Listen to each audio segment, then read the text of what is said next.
Welcome into the Blurred Wire. Today I'm here with my co-host, Ty, and we are talking about a movie released by A24, which is in relation to like Warner Bros. And Universal Pictures.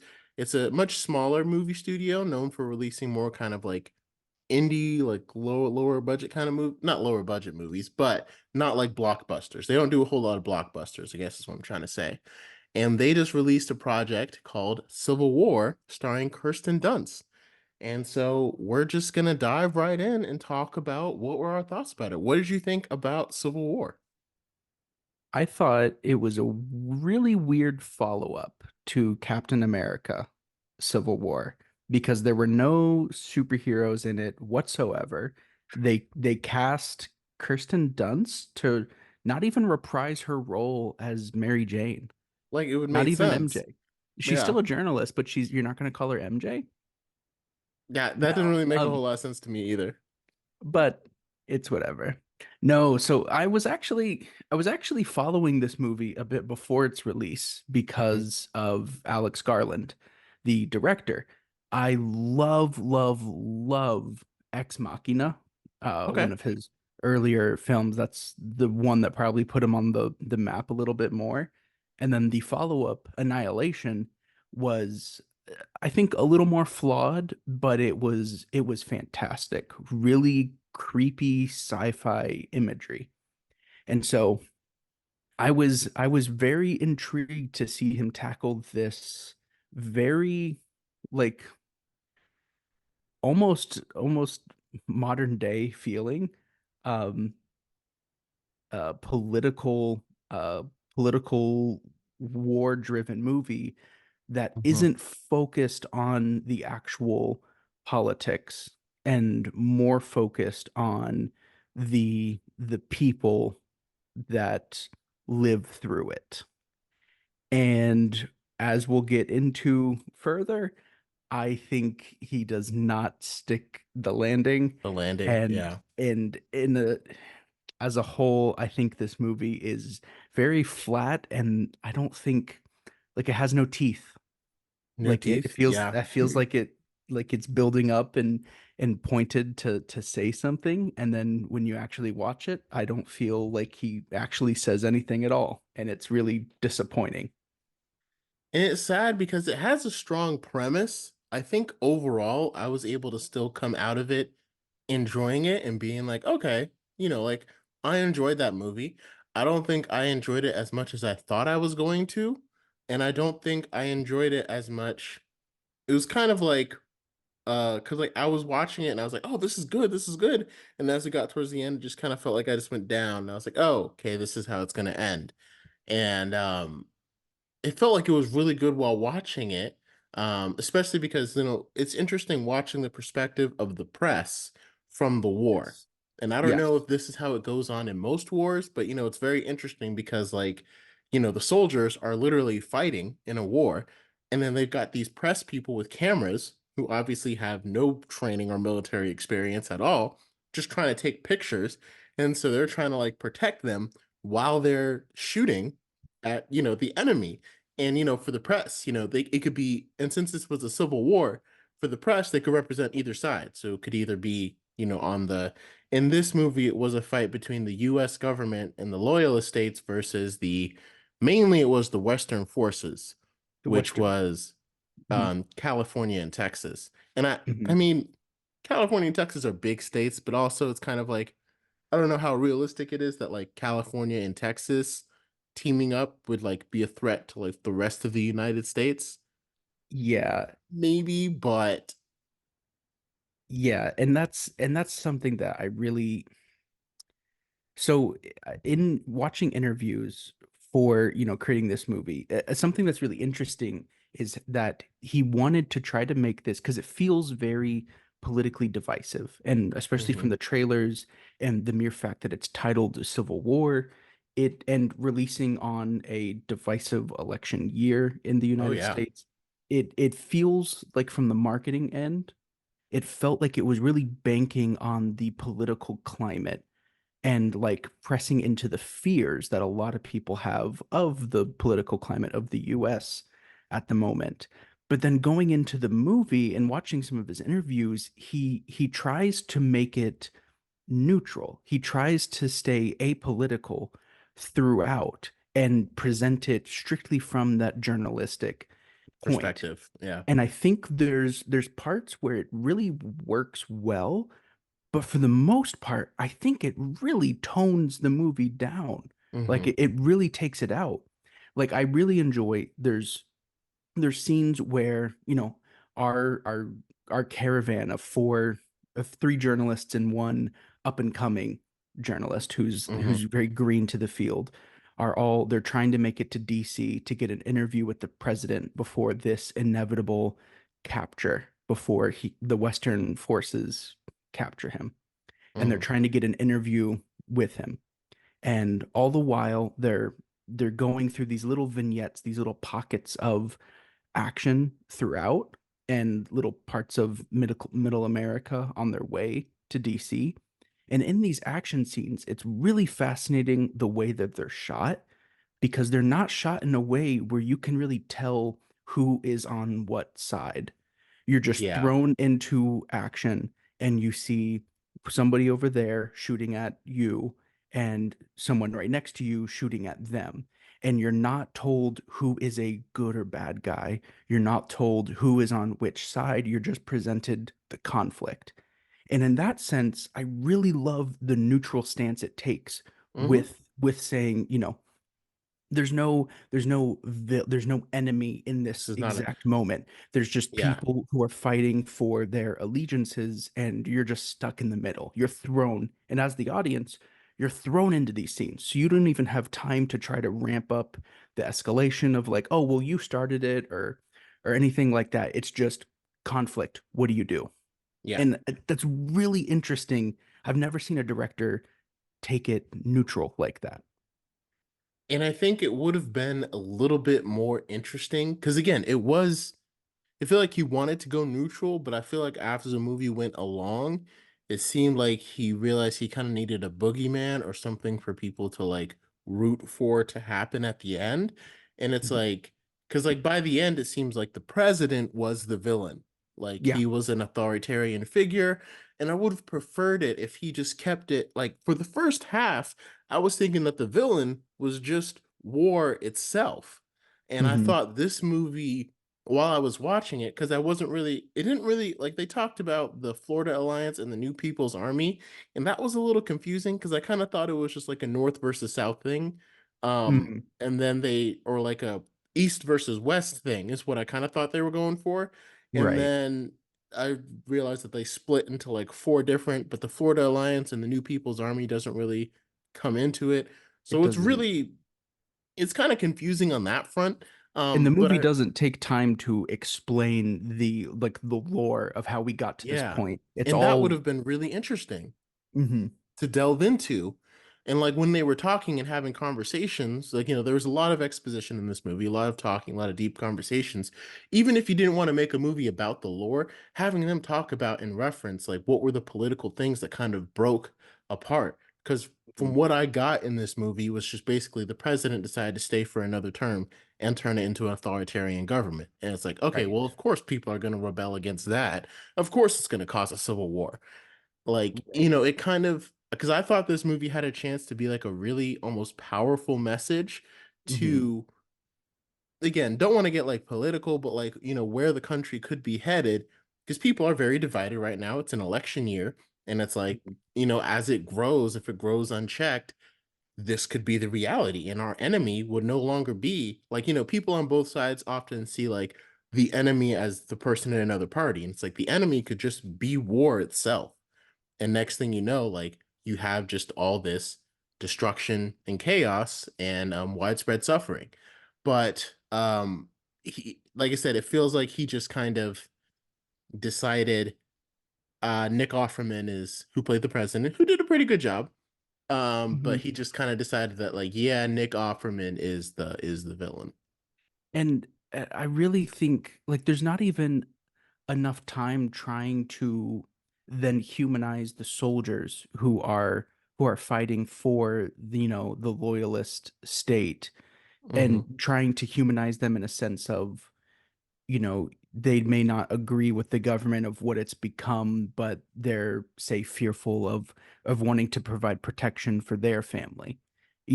Trying to, empathize with the people who would make decisions to stay loyalist to such like a boogeyman, an evil authoritarian Right. leader in that sense. There's no moment. I think the closest we get is that little sniper shootout. Um, like in the middle where we still don't know Hmm. who whose side like the soldiers are, but they leave a moment where he says, I think he says something to the effect of like, why are you shooting him? And it's just because she's He's because like, he's they're trying to shooting at kill me. me. Yeah. Right. They're just, and like that's the closest we get to trying to humanize the people who are Hmm. in the conflict. And when you take this stance of trying to be neutral, then what are you talking about? Like if you're not Yeah. trying to pick sides and you're trying to focus on the humans, you're not even focusing on the humans really here. So what are we talking about? And I think Exactly. And I think to that's me, the, yeah. the worst offender of it is that scene where they go into the like the pristine town where like everything feels normal, back to normal, and they go in the shop and Mhm. the actor who played Joel, Wagner Mora, he walks in and he's like all cocky, like, hey, do you guys know there's a civil war going on? And she responds with, yeah, we try to stay out of it. And it's, oh, hi, pumpkin. And it's Pumpkin has thoughts. he has thoughts. Um, but it's treated as like a joke. Like the idea of neutrality in the world of Civil Uh-huh. War is treated as a joke. So how are we, the audience, supposed to then take the director's stance of trying to stay neutral in this conflict seriously if he himself is saying neutrality is a joke here? Like Yeah. you're conflicting the message within the text, Yeah. and No. it's difficult. Yeah. For all his talk of neutrality, by the end of the movie, I definitely was feeling like, oh, the US government is the empire and the Western forces, that's the rebellion. Those are the good guys. Like, that's just the message that you come away with, especially at the end where he's like, hey, now I did like that scene where he's like, we need a quote. And he's like, don't let them kill me. And then he's like, that will do. And I It'll thought that work. was like, it was a pretty powerful way to end the movie. But again, you just made the president like that Hmm. was Palpatine, that was the emperor, that was the dictator, that was the authoritarian figure that needed to go so that way the good people could rise up and revolt. It didn't really, it became more black and white. I feel like it started off very ambiguous as to like who's the villain and stuff here. I don't know what that was. Hmm. But it became a lot more black and white as the film went on, and that's the part that I didn't like because I loved the way that even in the beginning, that character Joel, he's Hmm. so like excited by the war. And even when he Yeah. says that line, like, I'm getting for lack of a better word, aroused by this war, and like he's joking, but you can tell with his character that he is. He's The excited by the fighting, the right? conflict of it. The fighting excites him. He wants to write about it. He knows it's going to get clicks, and it doesn't really hit home from him until like there's a militia group with a stellar performance by Jesse Plemons, by the way, Hmm. and his friends are shot in the face in front of him, and then we get to see him scream. And to me, it's like this is the perfect point where it's really showing that like there are no winners in war, no matter what happened. But by the end, it's like, oh, there's a winner in the war. You know what I mean? It's like Hmm. that felt like that's where we were going. And by giving us a resolution at the end, which again, I know most movies have to do, but based upon, like I said, it was released by A24, it was done by Alec Garland. It had all these recipes to be unconventional. Like you Hmm. didn't have to give us an end. You just had to show us how terrible war was, and that's what we saw throughout the movie. And a lot of Hmm. people in America don't really see, like we've seen a lot of war movies obviously, but a lot of them don't think about war like in America and Hmm. what it would be like to see like, look outside your home and see a house devastated by a bomb. You know what I Hmm. mean? Like we don't have a lot of war movies in the modern day or Hmm. war movies that really show what it's like to have like suburban, like even the last big war movie, I think that I can remember watching is like Battle Los Angeles, and it still didn't feel as realistic because, they're fighting aliens, first of all, so it's not like a So human that versus really human. takes a Yeah, chunk that out. really takes that lot out of it. And it's in LA and it's, around big buildings and stuff, but it's like we're talking about like residential, suburban. Like I feel like this did a good job of like grounding the conflict and showing how it can affect just door to door. And like this is what some people around the world are living with right now, in Israel and Hamas and Ukraine. And I think, like I said, it depicted that well, and that's why I enjoyed it. I think you're right. Ultimately, I wish it stuck the landing. And I feel like for Olive Garland's talk of being neutral, he wasn't really neutral. Yeah. The last thing I'll say to it is I remember seeing this, I believe it was a quote from Nick Offerman, who Hmm. plays the president. Um, he says, and I'm paraphrasing here, but he says something to the effect of this is kind of like a warning of like what happens if in a politically divided landscape, if you can't even talk to each other, if you can't reach out and talk across the like Hmm. political aisle to each other, this is like a warning message of what could be. But it's But the movie itself, I think it doesn't do any of that reaching itself. And at that point, it's just fear mongering. Like to me, it's just trying to incite fear of it almost reminded me of Don't Look Up, that the hmm. movie about like the end of the world Yeah, I and saw that one. climate scientists trying to warn, or not climate scientists, astronomers trying to warn Yeah, about the uh meteor, people about a meteor, and no comet, whatever. one's listening, being very analogous to our present day um crisis. And so that movie, it didn't feel like a genuine warning of what we can do with any hope. It felt very, very focused on the fear of Mhm. we're kind of screwed. And that's what this movie does. And I don't think you get to have your cake and eat it too. I don't think you can say Yeah. you're neutral, but also there's an evil here that needs to be rooted out, and Yeah, here's our characters rooting out the evil. You don't get to say both. Pick one exactly. and say it with your chest. And the Exactly. fact that Alex Garland wasn't able to deliver that for me is really disappointing, because I think he's a director that has proven that he can deliver those kinds of messages. And I feel like part of my hope was that he was able to deliver that kind of message here, and he just didn't. And it's really disappointing to see. And I think, like I said, part of me, because I didn't hear that much about the movie, but like, and I knew it wasn't going to be like an all out reflection of the political climate that we're in today. And again, I don't really follow politics very much. Most of the stuff I get is from the SNL weekend updates. So I don't really have a good view about what's going on in politics right now, but I know it's very divisive. And I know that, like obviously there's a lot of people on different sides and they feel very strongly about what they believe.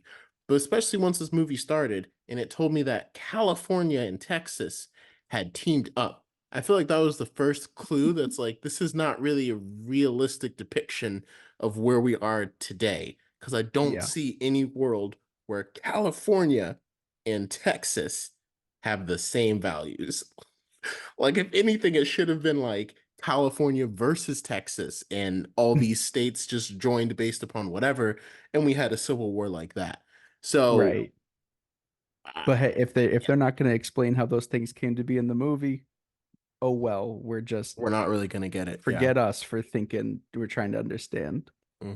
So Will, obviously, if the focus wasn't there, a lot of the focus was on the character drama between, like, because this is almost a road trip movie. This pretty much is a road It's trip a road trip movie movie, yeah. from New York to DC of this Hmm. group of four journalists. How did you feel about, that kind of setup for the movie, and how'd you feel about like the characters and their interactions with each other, the main Well, like I cast? said, while the movie as a whole overall kind of let me down on that, the reason why I can still come away and be like, I enjoyed it and I liked it is because I was able to get into the characters. I was able to understand the characters and I was able to really feel like they were growing. Like I said, Joel's character, Mhm. as turned on as he was by the war, for lack of a better word. Well, that's actually exactly what he says. But anyway, for as excited as he was about the war, the horror on his face when he watched his friends get shot, and it's like, yeah, I know you're excited about the war, but like you got to understand the way you're feeling watching your friends get shot. That's how these soldiers are feeling going out into this battle every day. And because you don't know them and you're the press and you're being protected, because like even as like a normal citizen, like we don't really feel the pain that soldiers feel when their friends die or that their family feels or something like that. Mhm. And even him as a press guy, he's protected, kind of. He could still get shot, obviously, but like Mhm. it's one of those things that's like I could tell he wouldn't have that same attitude if he actually had the gun in his hand, if he was actually putting himself into the danger until once he was in the danger, then he saw what it was like. And I The stakes were think personal for him. yeah, once the stakes became personal, and I feel like you could see that growth, and I feel like you could see that change in him.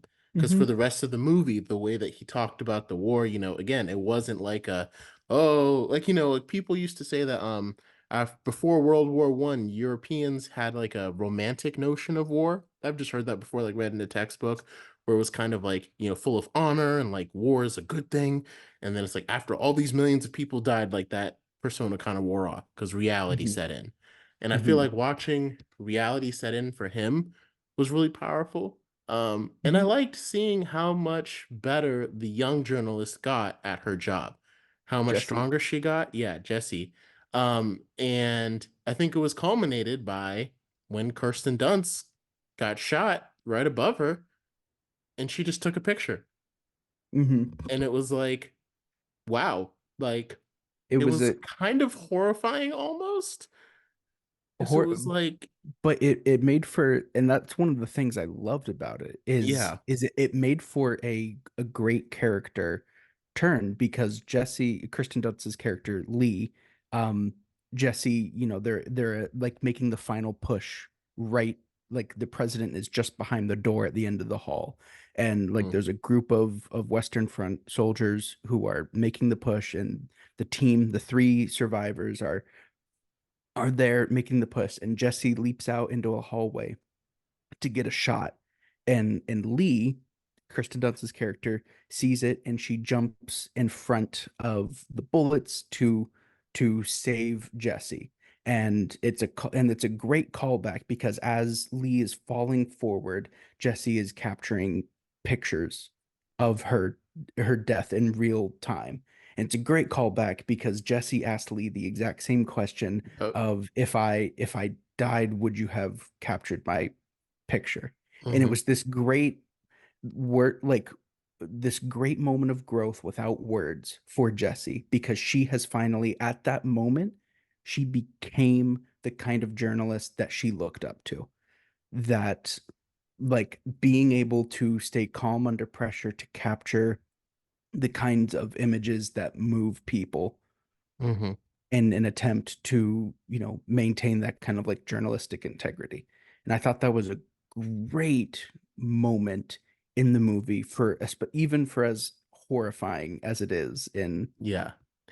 Well, and I think to me the horrifying part of it is like it almost seems like Lee still remains very I don't know if it's because of her years of experience, right? But she still remains very alert to the danger, Mhm. and Jesse is just overly scared, at the beginning. Even when there's not doesn't seem Sure. like there's a whole lot of danger to her directly, she's still afraid to take the picture because it is a dangerous situation and stuff. But as she gets on, it feels like she kind of becomes callous almost to Mhm. like all the action and violence going around her. And you can tell Mhm. in that final scene, the shots she takes get more and more dangerous, more and more dangerous. It's like as almost as if she doesn't register that like there's a war and people are dying around you. It's like, nah, but I got to get this shot. I got to get this shot. And it feels Right. like it gets to that point where it's like, like I said, people are dying around her and she is completely in her element, I guess, in her zone. And like, I feel like that's a lot of growth that we got to see on character. And Mhm. again, going into that final scene where, Lee only had to jump out in front of her because the soldiers were telling her to get back, but Jesse went out to get the shot, and that's why Right. Lee jumped in front of her and took the bullet. And so that's why and that's and to me, again, if the message had been war and how like if the villain had been war instead of the Hmm. president, that would have hit even harder because you would have seen what war did to Joel. You would have seen what war did to Jesse, where Hmm. all she cares about is the shot. She doesn't even care about her own life. And it seemed like her reaction to taking Lee's, I don't know if she still cared about Lee, but it almost seemed like she didn't even react viscerally to Lee's death. This was her Right. mentor. She didn't even react. And to me, Right. that could have been a powerful thing about what war can do to somebody. But again, because the villain was Nick Offerman's character, it kind of just doesn't quite hit the same way. See, and that's where like I feel differently because I feel like it did work because I don't think it's saying as much there. I think it's saying more so how like specifically how do you talk about war like in a journalistic way? Like Hmm. how do you because Lee's character was presented multiple times and even in flashbacks throughout her career where she's had opportunities to as a human in the moment try to do something to save somebody or to minimize some of the carnage that she's capturing, but she chooses not to because it's her responsibility as a journalist. She's not there as a medic, she's not there as a doctor to save. She's not there as a protector. She's there to report. She's there Hmm. to capture what's happening and report back to, to others what's going on. And I think that they do it and but that's the kind of dilemma that has caused her to become so jaded to the idea of journalism and isn't even effective because we see that like at the beginning Lee is so she's doing the work but she does not believe in its effectiveness. Like she feels like, oh, what's even the point? But she still does it. And Hmm. I think that last moment where she stepped out, that's where she kind of answered it for herself. Like I feel like in that moment, she answered the question for herself in saving somebody else. Yeah. And I think it was nice. Again, it kind of showed just like the effect of I think it was character growth for everybody because as a journalist, she wouldn't have jumped out and saved her like that. That's not really Hmm. something. But after all those years of jaded, maybe she got to the point where she wanted to feel something, and she had felt connected to Jesse as her mentor.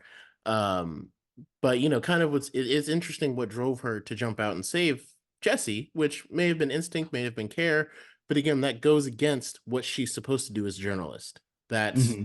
it's going again, she's not a medic. She's not supposed to help stop the carnage. She's supposed to capture it. So in Hmm. this moment, she should have captured Jesse's death instead of the other way around.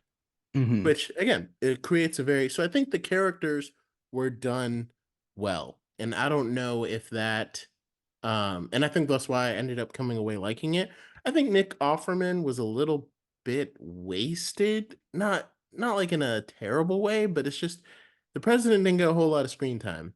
And And I don't think he's the point. he's not the point, but it kind of gave us this like again, it kind of he became like this invisible boogeyman. We don't know Hmm. anything about him.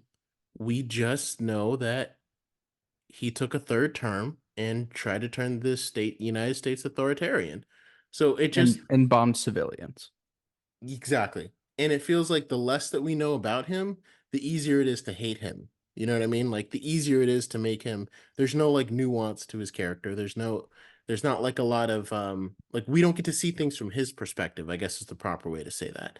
And his Hmm. perspective might be terrible. That's like he may not his character may not have been written to give a richer perspective of it.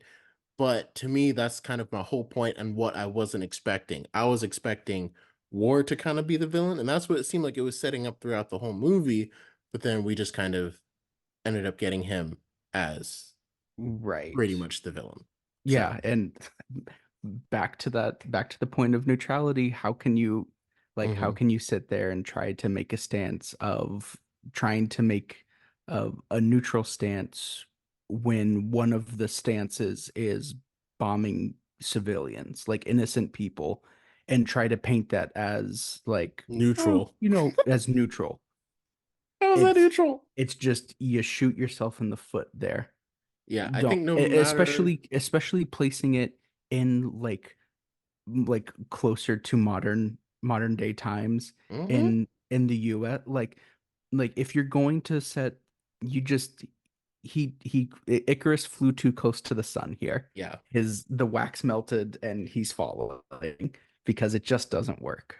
Because again, I feel like if Garland, and maybe he didn't, but if he wanted this to have any effect on the political climate, I feel like there's a better chance of someone saying that, like, see, if you elect the other guy, he's going to be that guy from Civil War. Like, who is Biden versus Trump, right? Yeah, they're going to be like, Biden's going to become that guy from Civil War, or Trump's going to become that guy from Civil War and just try to take over and put in his own thing. And it's like, Hmm. that's only going to end up dividing more. Like, again, Yeah. throughout the movie, I was thinking like, wow, this might be a powerful tool for some unity by just showing how horrifying war can be and where it can end up. And like you said, the process of like not talking to each other, this didn't feel like, hey, this is what can happen when people no longer talk to each other. This feels Hmm. like this is what can happen when a president takes too much power and takes over the country. Hmm. So, Yeah.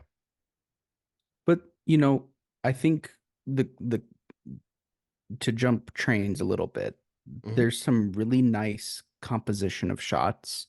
Like there's a mhm, lot of moments without words that I think are handled really well.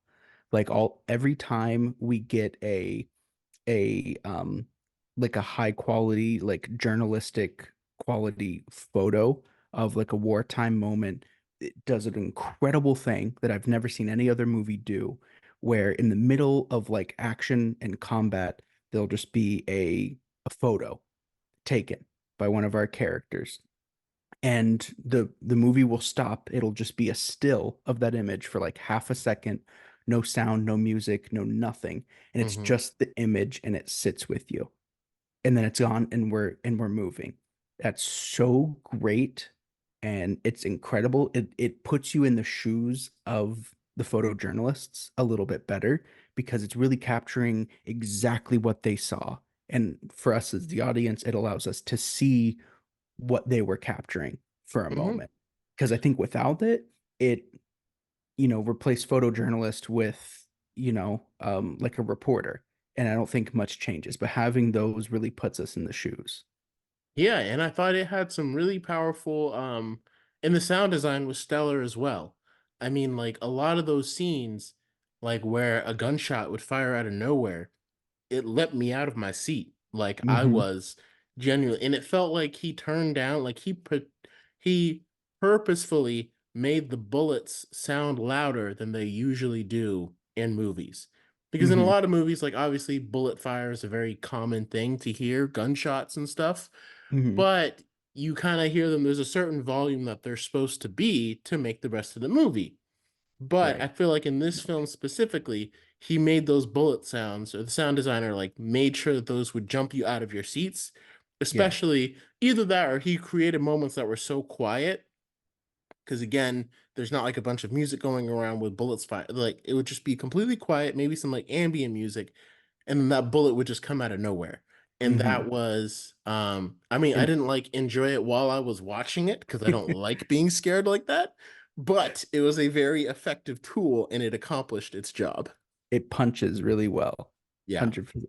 I will Yeah. say, talking about sign, I loved that. And I loved like the lack of a lot of sound in like certain moments. Hmm. But the times they use songs, some of the worst moments ever, the most inappropriately used. I'm talking about the first like main like wartime conflict when a shootout, when they have Jesse with them. As soon as it's all over, they start playing like a 90s boom bap track. I Like don't even remember that. it's seconds after, like these two groups are done killing each other, and we're supposed to be in a moment of collection from that, and they Yeah. choose to play this like 90s boom bap, like upbeat track as we're reflecting upon it's the most ill-timed, and to me it was almost gross, because it's like, what are you trying to tell me to feel right now? Because you are showing me images and you're trying to make me feel so casual about it. I'm not just gonna feel casual about all this violence that you're portraying, especially when the sound design is so punchy and there's no sound in the firefight. It's like, oh, I feel like when someone gets shot and like the blood splatters, like I feel that. I feel for the person Hmm. who just got shot, aside from belief. And then right after, you're gonna play a boom bap hip hop track. Make it make sense. I It guess doesn't. And it stuck in my head so bad, because it was like, I do not trust this movie. At that point, I thought, I don't trust this movie for anything that you're saying now. And it's so frustrating that it came from Alex Garland, because I this is a know. director I really enjoyed and trusted. I see that really weighs on you. Oh, Um, I can't remember if I noticed that or not. I just remember, to me, all the instances without sound where like you could kind of mhm. just hear like the rustling and the hustling around and stuff. Yes. Those were really powerful because it built a lot of the tension. So it felt like the sound Yes. designer kind of used that less is more, stereotype. Again, this wasn't Oh yeah. Battle Los Angeles where the cinematic swoops of the violins and everything is like, "Wah-da-da," for like the final Right. fight and all that. It was very toned down. It felt a lot more realistic. So Very grounded. Yeah. yeah, yeah. So I guess that's our review of Civil War. Let us know what you think because again, our thoughts are not the right thoughts; they're just our thoughts. So drop a comment. If there's a movie coming out that you want us to do next, leave that as well. We're probably going to go on to because Kingdom of the Planet of the Apes is coming out. So we're going to do the next couple of videos on like Rise of the Planet of the Apes, some of the old movies that not old movies, but that came out back in the mid 2010s, all the way to War of the Planet of the Apes to the follow-up Kingdom of the Planet of the Apes, all while we wait for Furiosa. And of course, the new Deadpool and Wolverine trailer came out, and I'm like, man, it's like getting hard to keep up with all the stuff coming out, We've got a lot of stuff to talk about. right? And I'm excited. I've never seen any of the Planet of the Apes, the more modern Planet of the Apes movies. So Mm-hmm. this will be a first for me. Well, they're directed by Matt Reeves, and very well received. And whoever saw those Planet of the Apes movies and then was like, you know what? This guy should do Batman. They were That correct. They were that right. is intriguing decision making there. So oh, maybe we should have done Batman on the way to Kingdom. But did Matt Reeves direct the newest one, Kingdom of the Planet of the Apes? I don't know. And that will be something for us to talk about on our next Next time, episode. yes. So thank you so much for joining us. Again, leave your thoughts about Civil War below. And until next time, Yes. guys. More than ever do I want to hear what other people think about this movie. Oh yes. Oh So yes. please Please leave your tell me what you thoughts. think. I'm Mhm. excited to read. Right? Until next time. Till next time.